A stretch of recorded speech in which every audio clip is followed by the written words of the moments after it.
It's the end of January. This has been the longest month of my entire life. Let's go through why my bingo board looks like this. And I'm filming this video with still a week left, so this might change even further before the month is out. I've been doing a pretty good job this year so far for the past 3 weeks of documenting exactly when I check things off of the bingo board. So we're gonna go in chronological order, starting with the boxes, plural, I checked off on January 1st. On January 1st, I was able to check off the first tiny box for author throwing a tantrum about reviews. There's this author, R. Crow, and she was losing her mind over one singular negative review. It was like one sentence long. She posted this giant rant to her Instagram story. The 1-star review just says, "The Google Translate Spanish was so bad I gagged, never picking up anything by this author, not to mention a racist author." The thing about this author's tantrum though is that it felt really targeted to that particular negative reviewer. There were multiple negative reviews that all said pretty similar things, but Gabby was the only one targeted, Gabby being the negative reviewer. And in Arco's rant, she's talking, "Oh Gabby, we all know you love the drama. It's posted daily."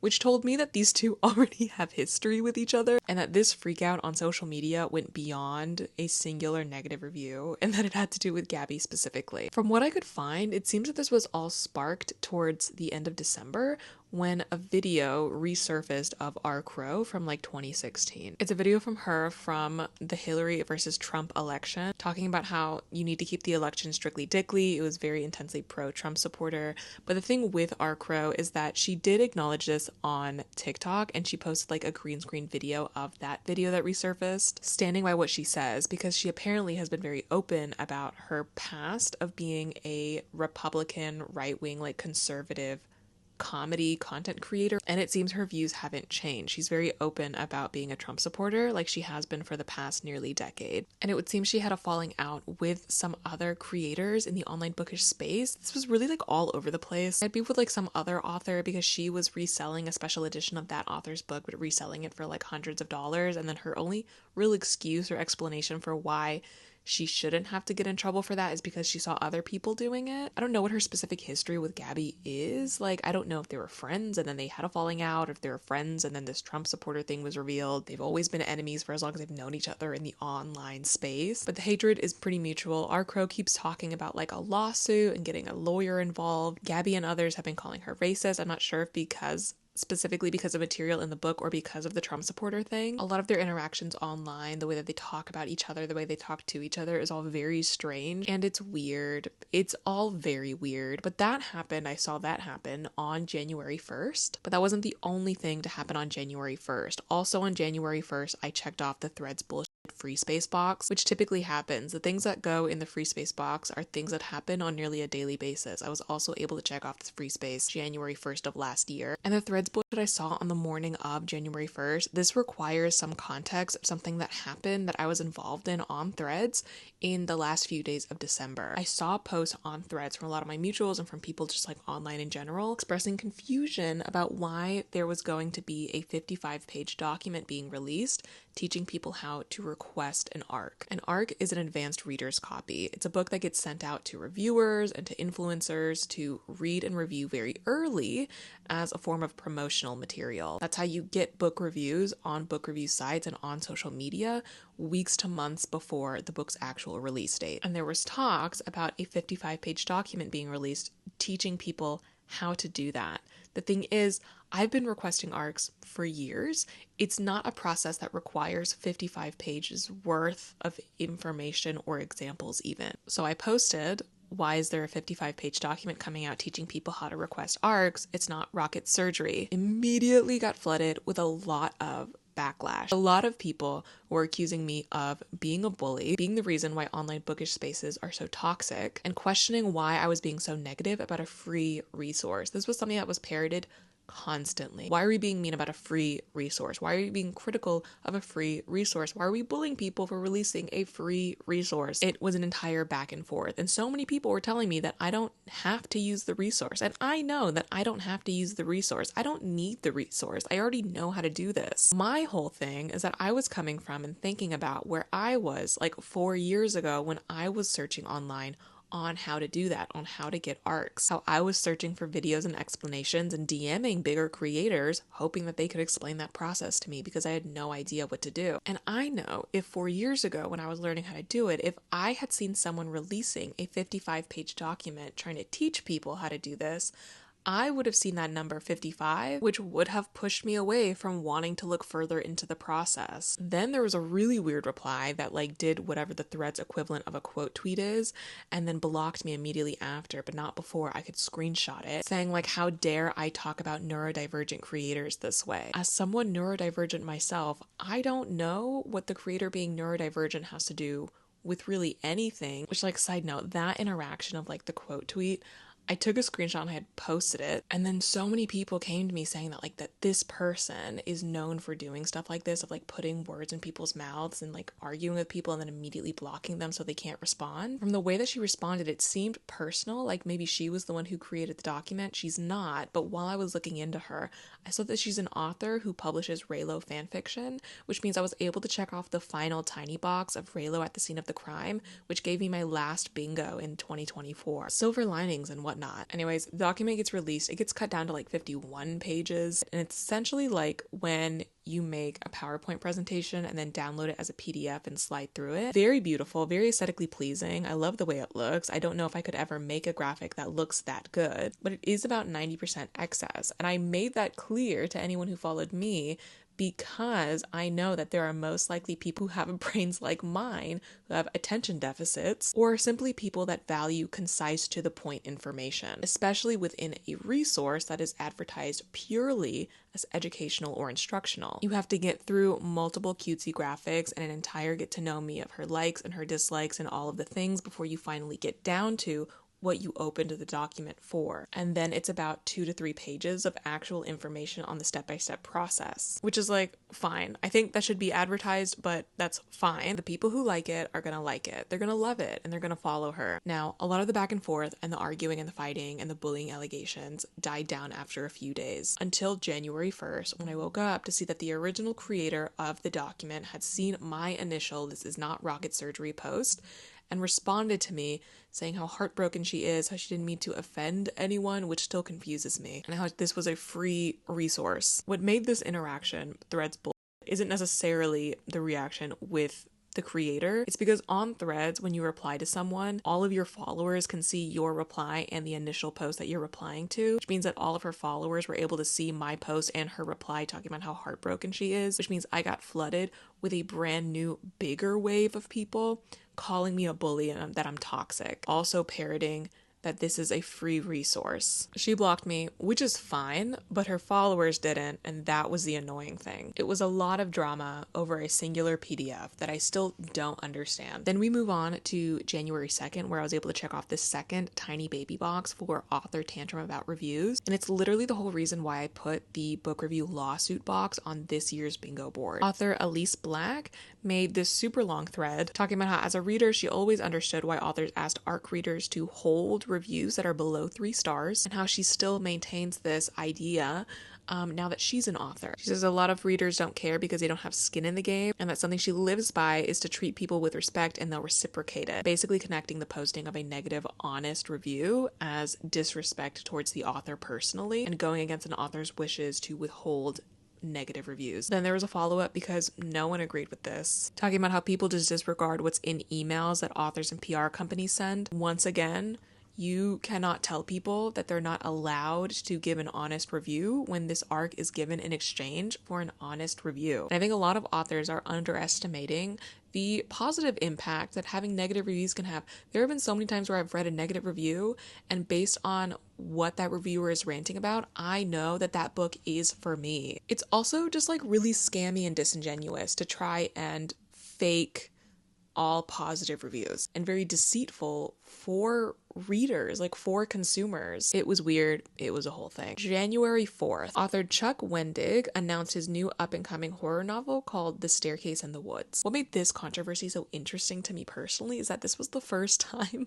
I've ever seen controversy or discourse or backlash take place on Blue Sky. Granted, it was super short-lived because it's Blue Sky, but mess happened on Blue Sky. I'm so proud of her. Anyways, the specific backlash that took place were plagiarism accusations because the concept sounds really, really similar to a creepypasta that was really popular back in the day. But from what I can gather, the majority of the issues people have with Chuck Wendig didn't even necessarily happen because of the plagiarism accusations or because of how similar this book is to a creepypasta or to other books. People mainly went forward with their rants about Chuck Wendig because they already just did not like him. People kept vaguely bringing up something he had done or said in the past regarding the Internet Archive, and so I went searching and I found this article titled "The Assassination of the Internet Archive by Coward Chuck Wendig" from 2020. Now, there is an edit at the top of the article from 2024 linking Chuck Wendig's apology for this whole fiasco and an Internet Archive worker's statement telling people to stop attacking Chuck Wendig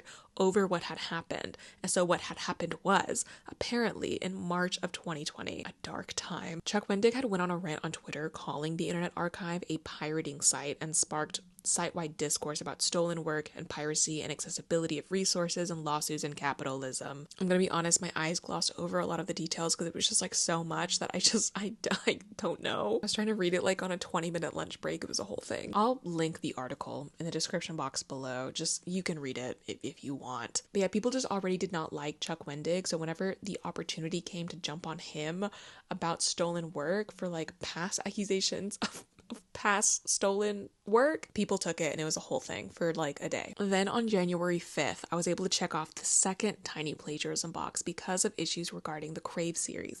Now, this is not new discourse, this is not a new controversy, but there was a new article about the matter posted recently. There's a TikTok creator at Tell the Bees who did a really great video going over this article and going over his 2 cents about mass consumption and overconsumption, hyperconsumption within the book world. But for anyone who doesn't know about the plagiarism accusations against the Crave series by Tracy Wolff, I'll link the creator's video and the article down below, but in short, an author named Lynn Freeman wrote a book called Blue Moon Rising in 2010 about a gargoyle girl in Alaska. She got an agent named Emily Sylvan Kim. After 3 years of failed attempts at selling the book, the two split. That split happened in 2014. In 2021, Lynn Freeman was reading the Crave series by Tracy Wolff and immediately noticed some stark similarities between Blue Moon Rising and Crave. Then she sees that Tracy Wolff's agent is Emily Sylvan Kim. A year after that, in 2022, Lynn Freeman sues for plagiarism. At Tell the Bees then goes into the complexities of why pursuing this case is so difficult, because it is very hard to prove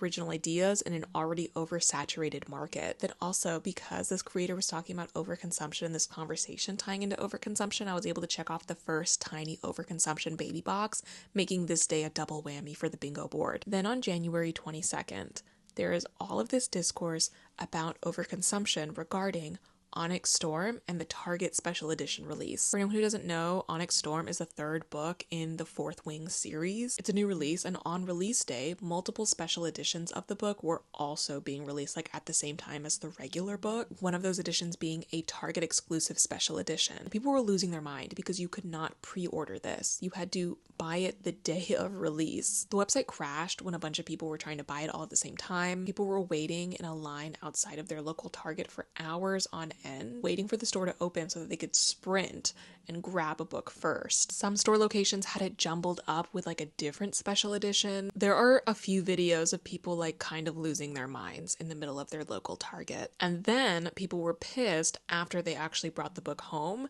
because it was not great. Apparently all of the illustrations that are in this special edition are stock image illustrations, but then I was also seeing something somewhere online saying that the original artist who made all of those illustrations didn't consent to their artwork being on the stock image site and did get paid to recolor and rework these illustrations for the book. I don't know. People were really upset with Target about the quality of the book, even though Target doesn't publish the book. That's still Red Tower. Be mad at your local Target for how they shelved things. Be mad about the Target website, sure. But people keep getting mad at Target for the stock image thing, and that's not that's not who you're mad at, really. It was a whole thing, and ultimately my heart goes out to the minimum wage working Target employees during this time. Not just for the Onyx Storm thing, but like especially right now because of Target rolling back their like DEI initiatives and people attempting to like stick it to the man, stick it to Target corporate offices by like just listing off a bajillion trillion ways to make the retail employees as miserable as possible. People are saying that they should just like stuff their carts full of things and like leave it at the register, only paying in like coins, as if your local cashier is responsible for anything that happens in the corporate office. But okay, very radical of you. Anyways, that happened. And then we get on to the last thing I checked off on this bingo board, which is the thing that I think will haunt me the most, and it is the published piece of Donald Trump and Elon Musk fanfiction, Best Daddy, featuring President Mickey Toot and Icon Sachs. This is an 18-page novella that is available on Kindle Unlimited. Now, I read this on January 24th, though this was not released on January 24th, and it sure is something. It talks about President Mickey Toot in the Oval Office about the third CEO happening in America. And he's super upset because he's talking about all of these immigrants that are coming over and these CEOs and eating the cats, to which one of the Oval Office employees has to tell him that every single shooter has been a wealthy white American man with no immigrants involved at all. The song La Cucaracha blares out from Mickey Toot's cell phone. It's his special ringtone for his secret lover, billionaire Icon Sachs. Icon needs to see him right away. He does not care that Mickey is in a meeting. Mickey is able to slip away. The two meet. It's a whole thing, and there are layers to it. So like this one scene in particular, there's a scene towards the end where they call one of the Oval Office employees. I don't know, I can't remember who he is. Sorry, the director of the CIA. He's called in while Icon and Mickey are like in a compromising position. Icon then demands that the director engage in an act by himself in the room in front of Mickey and himself, and he does, and then it ends. And that was my month. I'm sorry, tell me why. I recorded this video multiple days ago, right? It's still January as of right now. I'm editing the video still. I'm editing it in pieces. I'm just now realizing that I forgot one of the checked off things on the bingo board. I checked off the BookTube versus BookTok section because of that Call Me Chris video about like evil BookTok smut. Won't anyone think of the children? Oh, whoa, okay. Yeah. What the fuck was that? I don't remember. Where did I just leave off? What was that? Call Me Chris is not a booktuber, but that was a BookTube video, and that was a whole thing of BookTok versus BookTube for like a couple days. So that was also something that happened in January. Everything happened in January. It's still January now. It's gonna be January again tomorrow. Anyways, now I think I'm caught up. Back to you, filming Grapey. I think the internet is such a unique and specific place, for better or for worse. And I think what's even wilder is that like only a sprinkling of these things even happened on TikTok. And I'm ultimately left confused, concerned, very, very fearful for what February brings. And I am surprised that Dramini has managed to stay out of trouble for this first month. But yeah, still waiting on Adam Driver to say something about all of the Raylo fanfiction that's been published. And that is that. Thank you so much for watching. We are shivering, shaking in our boots, waiting together for the next update in February. If you see anything on this board that happens, please tag me, please DM it to me, please send it to me somehow, some way. This board does not get anything done without community effort. And I don't know what tomorrow will bring.